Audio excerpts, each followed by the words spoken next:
Magandang gabi po, Luzon, Visayas at Mindanao.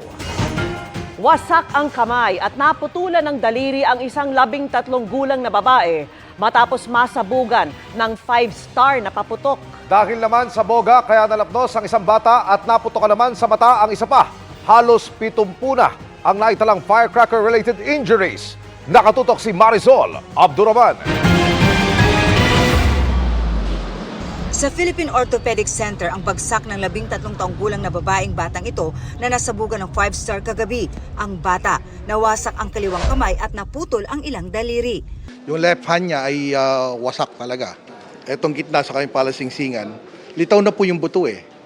So, completion amputation na lang ang gagawin doon para maisara dahil nakalabas yung buto. Yung impact nung firecracker, nagkaroon ng damage doon lang sa palm niya. Naiyak na lang ang ina ng bata sa sinapit ng anak. Awang-awa daw kasi siya tuwing humihiyaw sa sakit ang bata. Nagpaalam daw kahapon sa kanya ang bata na lalabas. Pero ang sumunod na raw niyang nalaman ay isinugod na ito sa ospital. Nagpaputok nga po siya. Yung paputok hindi po... Siyang nagsindi? Siya po. Okay. Yun po.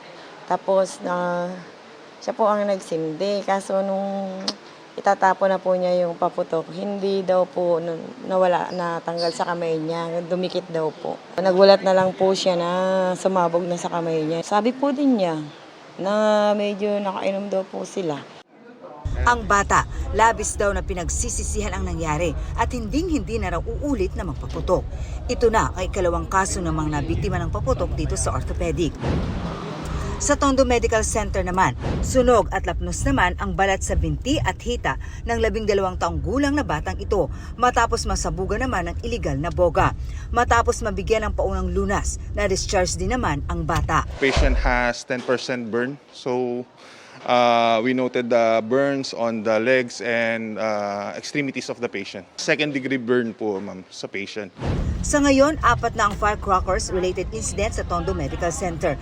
Bagamat mas mababa pa rin naman daw ito kung ikukumpara sa naitala nung nakaraang taon. Usually ba mga bata ang biktima? Yes, ma'am, mga bata, adult. Usually, ma'am, yung mga lasing po, actually. When they, after mag-inom o during nagiinom sila, nagpapaputok. Sa Sarangani Province, naputukan naman ng boga sa mata ang 13 anyos na batang ito nung bispiras ng Pasko. Ayon sa DOH, agad namang nagamot ang bata at pinauwi na rin. Sa pinakahuling tala ng Department of Health, umaabot na sa 69 ang bilang ng mga biktima ng paputok as of 6 a.m. kanina mula yan December 22. At sa bilang na yan, 58 sa mga biktima ay edad 19 pababa. 11 naman ay edad 20 pataas.